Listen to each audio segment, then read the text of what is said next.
Tonight I'm going to talk about some work I'm doing with colleagues on computer modeling of earthquake shaking in the San Francisco Bay Area. I live in California, in Oakland, actually, right along the Hayward Fault, so this is very close to home for me. And can everybody hear me? I guess? Yeah, okay, good. And Jenda, you got it on here? Yep, very good. Okay, so I'll just jump right into it. I want to thank OMSI, and this lecture is sponsored by IRIS, which is a group of seismology institutions, research institutions, colleges, and academic institutions in the U.S., and the Seismological Society of America, which is a professional organization that started after the 1906 earthquake to advance the study of seismology and earthquakes in America. And the work that I'm doing is funded by the United States Department of Energy in a project called the Exascale Computing Project, where we're trying to use computers to get the next generation of computers to model earthquakes in greater and greater detail. Everything cool here? Oh, okay. Should I move it closer? How's that? People hear me now? Everybody can hear me? Oh, yeah. Good? Can anybody not hear me? I guess that's a negative question. Okay. So, in the work I'm going to be talking about is a team effort, so I want to acknowledge my coworkers. You know, it's really hard to do anything, you know, completely independently these days. We rely, in doing science, we rely so much on the work of others. And I can't, you know, name all my colleagues here, but they're applied mathematicians and computer scientists and engineers and other seismologists. I'm a seismologist myself, and we work, our laboratories are high performance or supercomputer centers, which, you know, are big, you know, systems that have, you know, hundreds of thousands of computers like that are in this laptop and in our phones, all connected together to solve really big problems, and they're run by big institutions, and we rely on those, and I'll show some examples. I work at Lawrence Livermore Lab, which is it's a nuclear weapons lab. It's run by the Department of Energy, and it has roots at UC Berkeley, and it's a sister laboratory to Los Alamos National Lab. It was started in 1952, and we've branched out to do all sorts of work in nuclear weapons and national security. The idea, E.O. Lawrence, who is pictured up there on the left, he formed the lab. He was a professor at Berkeley, and he formed the lab to try to create an environment where multidisciplinary teams can work together on really hard problems. And he got together with metallurgists and chemists and engineers and physicists to work on these really hard problems. And the portfolio of projects in the lab has diversified quite a lot, especially as the Cold War started to wind down. And you know, we have a lot of work that goes on in environmental sciences and climate science and chemistry and biology and engineering and computing. One theme, you know, in all of our work is we have access to high-performance computers, such as this picture here. This is at Livermore, and our supercomputing, and that is used in a lot of the projects at the lab. You might wonder, why does the lab have seismologists? Well, most of what we know from underground nuclear tests is from seismology, right? We know the when, where, and how big of, you know, when North Korea or, you know, Russia or other countries have tested nuclear weapons underground. That's excited seismic waves that travel throughout the world. So we've had a research program to study that. But we're also interested in seismic safety for nuclear installations like nuclear power plants and, you know, nuclear repositories and things like that. So that's kind of why we have seismology at Livermore. So to kind of motivate what I'll talk about, you know, why should we use computers to model earthquakes? Well, large damaging earthquakes are infrequent. You know, fortunately, they don't happen a lot. It's not like modeling the weather. The weather happens all the time, you know, so we have experience and empirical data about it all the time. Earthquakes are infrequent, especially large ones, but the consequences are very serious because of the damage caused by earthquakes. And we don't have seismometers. Those are the devices that measure the shaking. We don't have the data about the shaking from earthquakes everywhere, unfortunately. That's getting better with technology, you know, and the cell phones we all have actually can be used as seismometers. And, you know, people at UC Berkeley are looking into how that might be useful in the future. But we don't have a lot of seismometers around when you compare, you know, think about the density that we'd like to. And we're especially interested in getting recordings close into the earthquakes because, as we know from the trivia contest, right, the shaking is most intense the closest you are to the fault, and the shaking is more intense for larger earthquakes. So consequently, we don't have a lot of recordings of large earthquakes at short distances, close distances, where the damage is important. Earthquake engineers and scientists have worked with the available data they have, and I'll show an example of that shortly, to build models, you know, essentially models that would say, okay, for an earthquake of a given size at a certain distance, you know, this is how strong the shaking might be.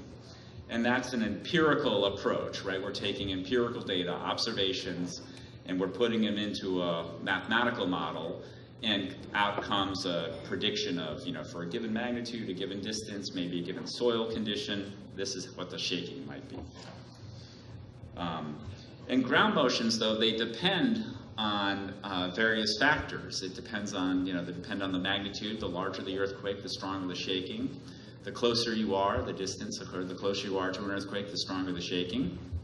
But it also depends on lots of local effects. And, you know, just as an example, the kinds of earthquakes that you're concerned about here in Portland due to Cascadia subduction zone are different in character than the ones we're concerned about that I'll talk about in the Bay Area. You know, in the Bay Area, we're sort of right on top of the faults, you know, and here in Cascada, they're offshore a bit. Here, you know, you could experience very large earthquakes that could be coming from far away, whereas in the Bay Area, we might be right on top of earthquakes, and including, you know, ones that wake us up at night, even magnitude 4s and things like that. So there's we're interested in the ground shaking in each particular site. And that is, you know, because of the particular geology and the particular geometry of the fault and things like that. So in the absence of empirical data or observations, you know, computer modeling provides a way for us to forecast and you know, I mean, by forecast, I mean to have a model where we could say, provide a prediction or an estimate of what the shaking might be for a future earthquake, accounting for the various site-specific details. So this plot here shows the worldwide earthquake recordings for a compilation that was done a few years ago. And each dot here represents a recording of an earthquake of a given magnitude, which is plotted on the vertical axis as a function of distance in a logarithmic scale from 100 meters to 1 kilometer to 10 kilometers to 100 kilometers, so distance here. And there are lots of small earthquakes, lots of recordings here, and lots of magnitude 6 earthquakes that are well recorded, you know, out at 10 to 100 kilometers. But you can see there's very few recordings of the large earthquakes, say magnitude 6.5 and above, out to say 10 kilometers. But we know that that's where the damage happens, you know, when we have critical infrastructure, you know, roads and dams and power and water and gas lines, and our cities, you know, that are located in this distance range for earthquakes, faults that are capable of these magnitude. Well, we also know that the strength of the shaking is strongest close to the fault. So this shows the strength of the shaking in terms of the peak ground acceleration. So how fast does the ground accelerate, or what force is really applied by the ground moving. And this is for the Napa earthquake that happened in 2014 north of San Francisco. And the PGA values are shown are on this axis, and as a function of distance in kilometers from 1 to 10 to 100. And each of these points here represents a recording, a measurement that was made from a seismometer from this earthquake. And you can see that, you know, the shaking is strong, close in, and it dies off. And there are very few recordings closer than 10 kilometers. Now, using the data shown in this previous plot, models were developed, and those models are shown here as these lines. And you can see they do pretty good. They go through the cloud of points, so they, on average, they predict what the behavior is. But there are always outliers, and there's also a lot of variability. You can see, in fact, so let's look at the scale here. This is the peak ground acceleration in units of g. That's the acceleration of gravity. So a vertical acceleration of 1g would make, you know, this thing go flying up, right? If we hit it from below with an acceleration or a force that was equal to 1g, it would jump up. And of course, think about a side-to-side force that can knock over a building. 1g acceleration is quite strong. And you can see that there are recordings in here that are approaching 1g of acceleration for magnitude 6. And it only gets, you know, higher for larger events. Now, as we go down and we see all this variability here, you can see that there's a factor of 10 variation. So that's a lot of variability. Imagine if the weatherman said, it'll be, you know, 50 degrees tomorrow, plus or minus a factor of 10. You know, that's sort of unacceptable, right, for weather, but for, you know, earthquake ground motion, you know, we can see there's a lot of variability. Now, part of what we want to do is we want to understand why is this point here and why is this one up here? What factors are causing that? And that's kind of where the research is. And these models, they give us a prediction, and their estimated error is about a factor of 2. So that's a little bit better than a factor of 10, but you can see that there's a lot of variability. This is the sort of, you know, welcome to our world. We have data that has this variability. You know, we have a lot of work to do. All right, well, but the one point to make, though, is that the average behavior is pretty well described, though. And we have a lot of data that go from magnitude 6 earthquakes all over the world that go into these models, and they do pretty well. So let's step back and look at the world in terms of plate tectonics. Again, that's from the trivia, right? We know that that's the unifying principle of solid Earth geophysics, of the cause of earthquakes and volcanoes and the motions of the plates that form the land and the sea on Earth. The Earth is broken up to in these, I don't know, 11 or so plates here, and here we are looking at sort of South and North America, and there's a plate boundary between the Pacific Plate and North America. If we zoom in, that looks like this, right? North America is going to the southeast, and the Pacific Plate is going to the northwest. You know, we'll soon be neighbors, right, from Oakland, you know, to Portland. Every day we're getting closer. And, but I'm not moving in, so don't worry. Not another California. Let's see, so, and then as we zoom in a little bit closer, though, to the Bay Area, we see, you know, so the picture looks kind of simple here as a one big, you know, plate boundary, and here, you know, it's a single plate boundary. The San Andreas Fault forms the major plate boundary. But it gets quite complicated here in the Bay Area, where the San Andreas Fault, which is the main fault that cuts through the Bay Area, but it breaks up into many, many faults.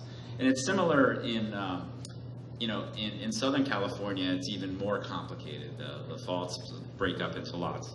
But we see that there are several main faults that we're concerned about. There's the San Andreas Fault, the Hayward Fault, which goes along the East Bay through the, you know, from Fremont to Oakland up through Berkeley. And then we have some other faults that are similar and parallel to the San Andreas.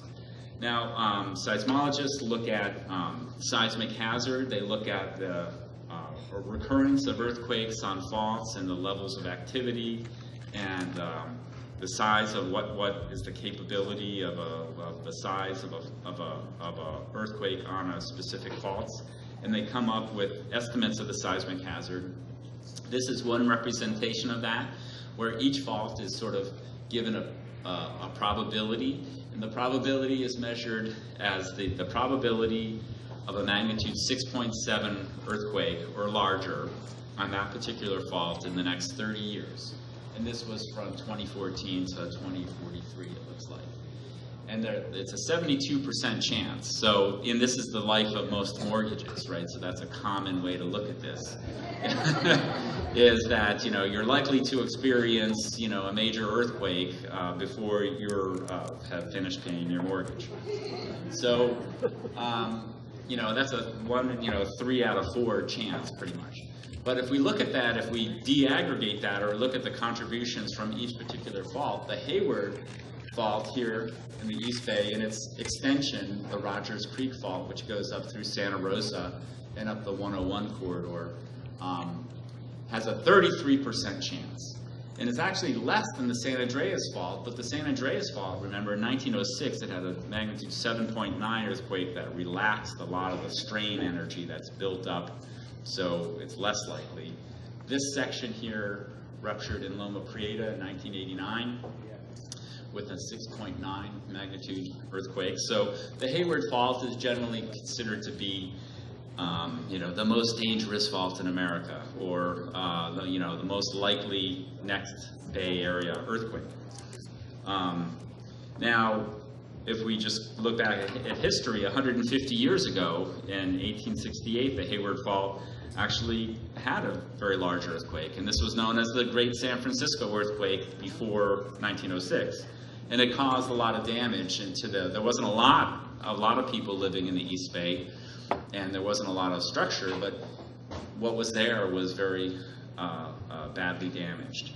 This is the Alameda County Courthouse, and even in San Francisco, which is across the bay, you know, 15 or 20 miles, experienced a very strong shaking. Seismologists have gone back and collected reports of the damage and the intensity of shaking, and Jack Boatwright at the USGS here was really he took a very modern look at old data and old reports, and he compiled them into what this map here is called a shake map, and each of the yellow dots is the location of a reported observation, either of damage or of the shaking intensity from that earthquake. And it's color-coded in scale, and these orange and red colors correspond to intensities. You know, there are intensities of that's a relative scale of, say, 7, 8, or 9, where that corresponds to damage to structures. So these structures here, you know, experienced Mercalli intensities of 7, 8, or 9 or so. So, and that was at the time when about 3,000 people lived in the East Bay.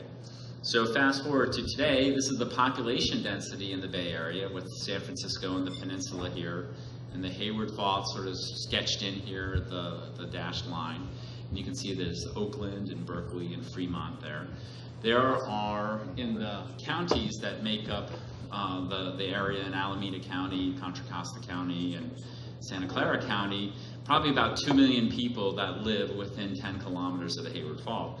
So this presents a lot of hazard. If this event that happened in 1868 were to happen again, it would cause quite a lot of damage.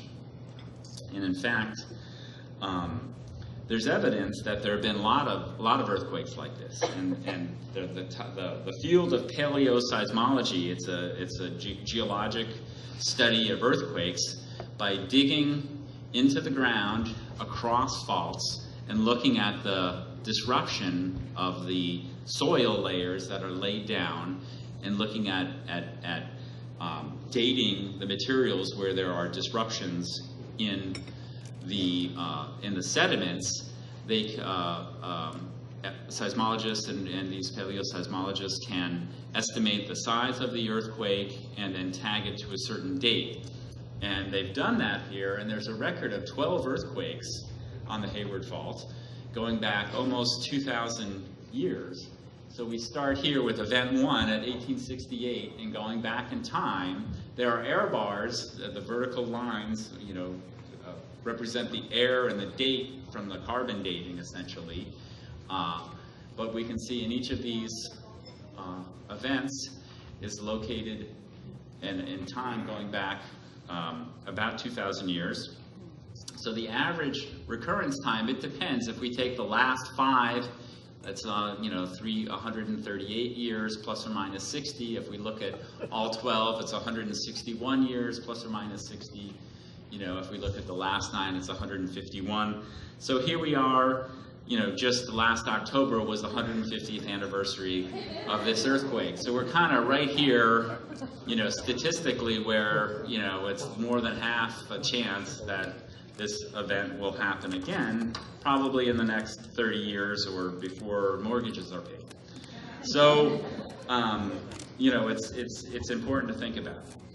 Okay, so I'm going to, again, back to the topic of why would we want to simulate earthquake ground motions? Well, again, it's because of the paucity and the vagaries of data, right? There are few observations of large earthquakes at short distance, so we don't have, there's sparse data. And the vagaries, because the data are so varied. Near an earthquake is actually, we can experience very large, there can be very large variability in the ground motions because of, it depends, a big earthquake can span tens of kilometers, like a magnitude 5 or 7 that I'll talk about spans almost 80 kilometers. So all that slip doesn't happen uniformly on every point along the fault surface, but it actually is distributed in little pockets. And if your house happens to be near one of those pockets that releases a lot of strain energy, that energy travels as seismic waves, and the shaking is going to be intense. So it also depends, does the earthquake start far away and propagate towards you in case it's building up energy as it's coming towards you, or does it start near you and travel away from you, which is actually a better situation where the ground motions would be low. So there are a lot of factors that influence the ground motions, especially in this near fault at short distances, and that have to do with sort of the details or the choreography of how the earthquake happens, and the geologic structure, particularly sedimentary basins, right? Sedimentary basins those are the flat places next to water where it's easy to dig and people live. And so it's, here in Portland, I'm sure we're on top of the sedimentary basin, and, most river valleys, Los Angeles and other places, it's the easy place to be where you want to settle your civilization. But it's not a good place for earthquakes because those sedimentary geologies, if you have a rock filled with sediment, the energy can get into that basin and shake those weak soils and trap that energy like waves in a bathtub, and that can amplify the shaking and increase the damage. And then, these are examples of near fault recordings. They're all at the same distance, but they're quite variable. Some of it's because the motion is coming towards you, sometimes it's going away from you. And but hazard to structures by specific faults are important because sometimes we have to cross the faults. We have important transportation infrastructure, our roads and bridges and rail lines and public transit has to cross the faults. The lifelines, the electricity, the water, the gas that creates our modern way of living and our economies has to cross the faults. And critical facilities, that have to survive shaking, they have to be designed to withstand, higher levels of shaking. Things like if you have nuclear installations, or you want your hospitals and your emergency centers and things to be able to operate through the damage. And this is, shown some examples actually not far from where I live. This is actually right on the Hayward Fault. This is one of PG&E's, transformer stations. And this is the Caldecott Tunnel, which actually goes through part of the Hayward Fault. So you would want that to work, to survive the shaking. All right, so our goal is to in the safety of our computers, create a model of what the shaking might be for an earthquake. And that has several ingredients. One is the earthquake source, and this is the description of how the earthquake happens, where it starts, how much it moves, the timing of how it evolves. And then we put that in a three-dimensional model of the geology that represents the geology of the area we're interested in. And the USGS has created a model of the Bay Area's geology, where each point we have an idea of what the material properties are, what are the densities and the wave speeds that we can use to calculate. And then we put that in a solver, or this is a computer program that solves the mathematical and physical equations that govern how waves travel from the source to the receiver. And we process all that data. And in order to do these calculations with enough resolution to be relevant, we have to use high-performance computers. We have to use supercomputers. You know, we can't fit the problem that we want to solve on a laptop. We need lots of computers connected and working together. All right, so the domain that we looked at, it's 120 kilometers, sort of in the northwest, southeast direction, 80 kilometers here. It's centered on the Hayward Fault. The particular section of the Hayward Fault that I'll show is in black here, but it's not a vertical fault. It actually dips towards the northeast here. So this is the dashed line is sort of the bottom of the fault, and this is the top of the fault. In this particular rupture that I'll show, it actually starts here in the center and it travels out in both ways. And then, you know, for scale, this fault is 77 kilometers long. All right, so this is now a model of the slip. So the earthquake is going to start at this point under San Leandro, just south of Oakland, and it's going to travel out, and these contour lines represent, I think it's every 3 or 4 seconds or so. The whole earthquake could take 25 or 30 seconds to happen. So from the time it starts here, right, till it finishes, it could take, say, 30 seconds. Now, it's the distribution of the slip, you know, the fault, what the earthquake is it's motion on, you know, two parts of the earth because of the built-up tension or strain. It reaches the breaking point of the rock, and the rock breaks, and when it breaks quickly, it radiates seismic wave. The energy, the mechanical motion starts shaking. And the slip is shown as to be variable along the fault surface. So we have a method that my colleagues have developed a method. They roll the dice and they generate a random distribution of the slip, and we change the number and we roll the dice again and we generate another random distribution. So this is one particular distribution. So again, what we call the hypocenter, that's the initiation point. The green star is where the earthquake starts, and it's going to travel out and it's going to slip according to this color bar. And just for scale, so you can see that there are certain patches, these slip patches, certain areas where there's more slip. And according to the color bar, some of those places there can be, you know, 400 or 500 centimeters or 4 or 5 meters of slip. So that means one part of the rock is here and it's looking at its neighbor, and then after the slip, it's over there. So that's, you know, think about how much force it would take to move rock, which is dense, very heavy, it's resistant to move, but the force that's applied is going to break the rock so that two pieces that are adjacent before the earthquake, you know, are far apart afterwards.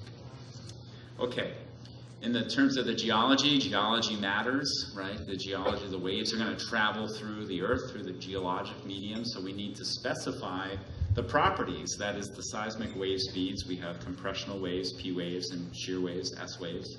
The densities, the rate at which those rocks absorb energy. The surface topography matters. We have a method where we honor the topography, and that becomes important as we go to higher and higher resolution.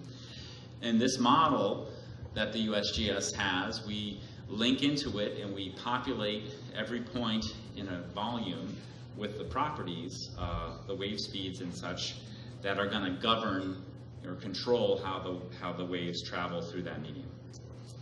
And this is an example of you know, how deep does one have to go below sea level to hit a wave speed of 2,500 meters per second or 2.5 meters per second. So that's sort of in the crust. So just for scale, right? that means that in a second, the seismic wave will travel about 2.5 kilometers, right? So there's no outrunning the earthquake. The earthquake, you know, that's for a shear wave, that's the secondary wave, that's how fast they're going. So let's see, so if we just look in here, the Hayward Fault is along here, and you can see there's a discontinuity, or there's a change. The Hayward Fault marks a boundary, you know, because lots of earthquakes over millions of years have moved.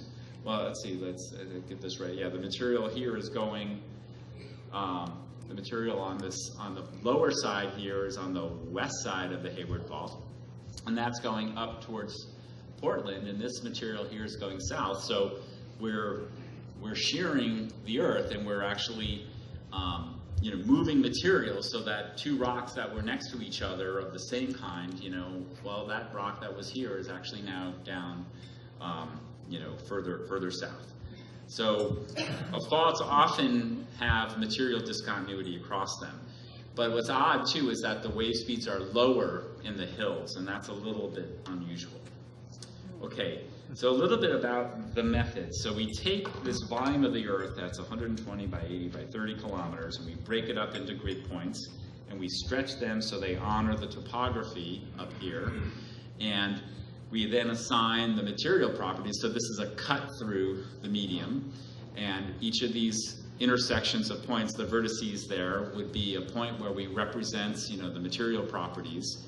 And then we're going to introduce the earthquake as a force, and that force is going to be applied over some time and then taken away, and then that's going to excite a seismic wave that's going to travel according to the mathematical equations that govern the wave equation. And an example of that is here, where there's a force applied, you know, at one end, and that's a compressional wave, where waves are moving back and forth in the direction of travel. Those are the faster P waves. And here's an S wave where the motions are transverse, or in the opposite, you know, perpendicular to, so the S wave is traveling toward me here, but the waves are moving in the vertical, the motion is in the vertical direction. So those are examples, you know, and you can imagine we introduce a force and step through time. That's how we do that. So what the limit is how many points, you know, how much resolution, how many points do we need to resolve the details we want to show?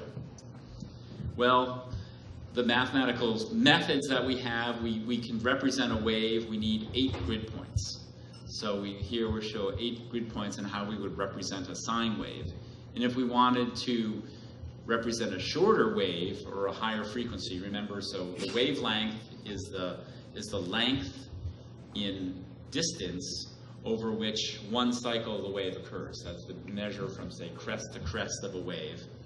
And then the frequency, or the period of the wave, is the time it takes to go from one crest to another as you're standing at one point as the wave is traveling by. And the frequency is 1 over the period, and how many cycles occur over a given period of time, say a second. So if we want to go, you know, and the name of the game is we're going to be wanting to push to higher and higher frequency, because the earthquake waves, you know, they have lots of high frequency energy, but that's going to require us to use lots of grid points. So if we wanted to make the wavelength shorter, we have to go from 8 points to 16 points in one direction. We double the number of grid points in one direction, but we're doing this in 3 dimensions, so it's 2 times 2 times 2 for each dimension. Then we have to calculate for twice as many time steps, because the way that we would then step through time, we'd have to make that interval half of what it was for this case. So that means 2 times 2 times 2 times 2, or 2 to the 4th, or 16. So to double the frequency, it's a factor of 16 more computational work. So it's a very steep curve for us to try to get to higher frequency. And I'll put that in perspective here. If we think about the natural frequencies of engineered structures like pipelines or bridges, those are big structures. They have very low frequency resonant periods. They move with, you know, sort of seconds. Tall buildings, you know, maybe 1 second. But as we get to shorter buildings, we get into, say 2 or 3 hertz or so, and single-story homes are in here at say 5 to 10 hertz, and electrical components might be resonant at 10 hertz, so we would need to measure model up to 10 hertz. And for some nuclear facilities, you have very stiff, very massive structures. They have even higher frequencies. So, 10 or 15 years ago when we started doing this, getting 1 hertz was a very difficult task, but we could do it. But now to go from 1 hertz to 2 hertz, it's a factor of 16. It means, a computer resource that you had to do this one, you'd have to connect 16 of them together to do this one, 81 to do this one, 10,000 to get up to here. So it's a very, very challenging to go up to higher and higher frequency because you need more and more computing resources. So what we're able to do now is we're able to, capture some of the frequencies that are important for building response, and we're able to make calculations like shown here that are used to evaluate the response of buildings and over here for nuclear power plants. So let me show you a specific example of the Hayward Fault. Again, this is that same domain, but now it's tipped on its side, and we've been able to resolve up to 5 hertz, and that is waves that are as short as 100 meters, and a grid spacing that's 12.5 meters, so kind of on the order of the lot of a home, say. To do that, this domain has to be subdivided into 25 billion grid points. So that's how many grid points it takes to represent the medium, and each one of those grid points needs like 50 or 500 bytes of information, so we can actually calculate down to how much memory we actually need and what sort of resource we need to be able to just to store in memory the problem. And we solved this in June on a big computer, this computer called Cori, which is at Lawrence Berkeley Lab, and over 500,000 cores connected. So this laptop I think has 4 cores in it. So imagine if you had 524,288 of those connected together, and you ran your calculation on using 10 hours. It would take 10 hours to do that calculation, and at that time we had to boot a lot of, we worked with the Supercomputer Center and booted hundreds of users off. They couldn't use the computer while we were running this. It was over the weekends and stuff like that to make sure we had everything set up and good to go.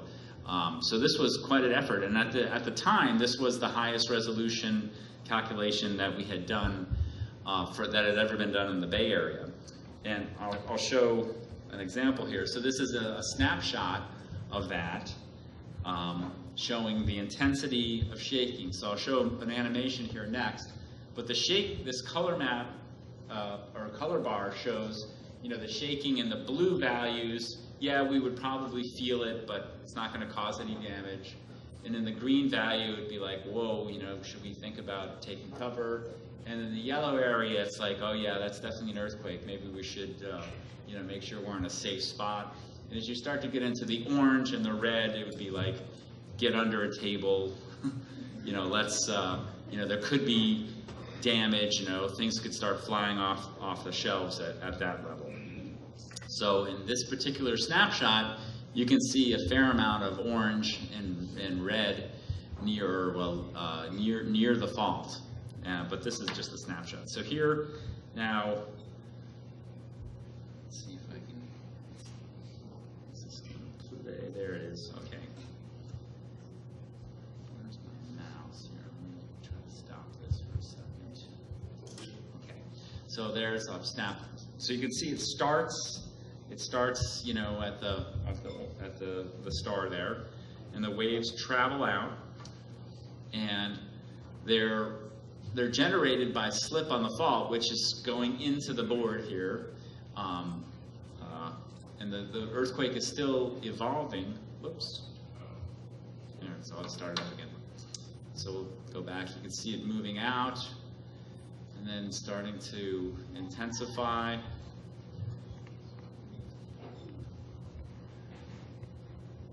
Then I'll stop it. So now there are certain parts where there are sedimentary basins, and one of them is right here. And you can see as the wave goes in there, it's delayed, it's coming in later, so you can see by that curvature there. And it's also amplified, that this is higher amplitude than here. And that's because the sedimentary basin is trapping the energy. And the same thing is going to happen out here in the San Pablo Bay and out in the Livermore Valley. So you can see even more intensity there into the Evergreen Basin. Also in the San Pablo Bay, the shaking stronger on this side than on this side. There's a basin off of San Leandro here, and that continues to shake. It's running a little not so smooth right now. And then way out in Livermore, even at late times, 42nd after the earthquake has started, the energy is channeled down the Livermore, sort of Pleasanton, Livermore Valley. So this shows, and even at late times, you can see the shaking is still strong in some of those sedimentary areas. So that's just indicates how the sedimentary geology controls the strength of shaking. And these types of models can then be used to try to inform people that, okay, if we're going to have structures in that particular area, it's got to be able to withstand this type of shaking. So if we look at a site in Oakland, just 4 kilometers from the fault, this is what the motions look like. We calculate the motions in 3 dimensions. So the x is sort of along the fault, and the y is perpendicular to the fault in the horizontal direction, and z is up and down. And we can plot that as the acceleration, the velocity, or the displacements. And the acceleration, that's really what matters, because it's proportional to force. So the higher the acceleration, the stronger the force. And these accelerations in Oakland are about 20% that of gravity, and they're getting to be this Mercalli intensity of 7 or 8, which is what was experienced in 1868. In terms of velocity, we're getting about 30 centimeters per second, right? So that means in a second, the ground goes from here to here and back. So imagine, right, the force, that if the ground is subjected to that type of motion, what that would feel like. It'd be pretty strong. And then in terms of displacement, you can see there's a permanent displacement. There's a step where so one spot of the fault moves about 25 centimeters and shakes around it, but then settles in with a permanent displacement of 20 centimeters. And it's these 20 centimeters of each earthquake that forms the landscape through over millions of years, right, of moving the landscape. So that's an example of the actually computed motions. To see how far we've come, and when a few years ago, modeling up to 1 hertz was pretty good. And this is an example of the waveforms in Oakland, close to the fault, and Livermore, further away. And now we're going up, so each of these is at a different frequency. Now we're going from 1.25 hertz to 2.5 hertz to 5 hertz. And these seismograms on the top are much more realistic in ways that I can't get into right now, but they're much more realistic than what we've been able to calculate before. So this just is an accomplishment that we've been able to now go up to higher frequency. One last little bit here, if we've being able to do these simulations on computers, they're like super controlled experiments, right? Where mathematically we're in charge of everything that happens in the calculation. So one of the things we can do is we can vary the Earth model. And a simple representation of the Earth is with just plain pancake layers, right? Where just the wave speeds are low at the surface because of the softer rock, and then they get harder and harder, denser and denser as we go down in a homogeneous way. And we look at the difference between that. That's this 1D flat model here, where we've used the same rupture model, you know, the same grid spacing and other parameters that control the calculation, and we've calculated the response, and this shows a map of the shaking intensity for the 1D model, and then the lower right is for the 3D model with the surface topography. And this tends to be more symmetric, right, because there's no differences between the geology on either side of the fault, so this is more homogeneous. This one shows a lot more variability. In particular, we see that these East Bay hills, which are sedimentary rocks, actually amplify the ground shaking. So that's one of the things that we're working on to try to understand, you know, what causes the variations in the shaking, and also by looking at smaller earthquakes, which are recorded by seismometers, we want to check the validity of the 3D model here to see if the geology is correct. So lastly, I'll show, these are, I showed something similar in the beginning. This is the peak ground acceleration and the peak ground velocity for lots of points within our domain. And these black lines show the prediction of the models, and they're, you know, plus and minus 1 standard deviation of variation.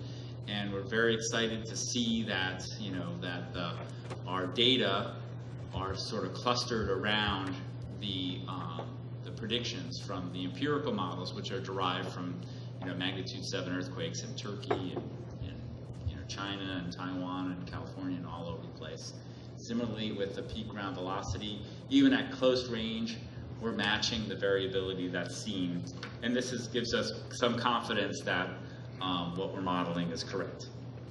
So in summary, I'll say that the Hayward Fault provides a meaningful study area for modeling large damaging earthquakes.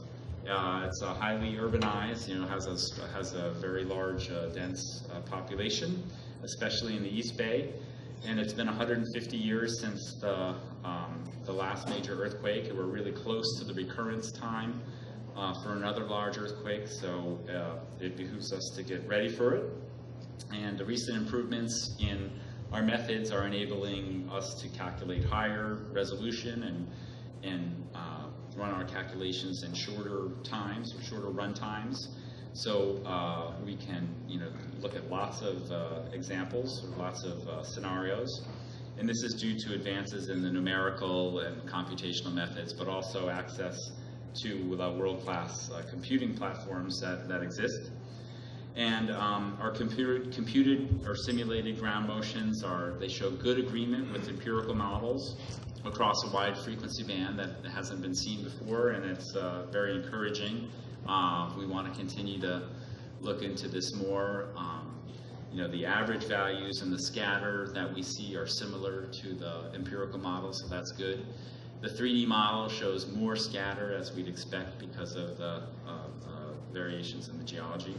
And lastly, the simulated motions are useful for engineering applications. So this is one case where we want to you know, have the engineers be interested in using the results that we're calculating to design safer structures.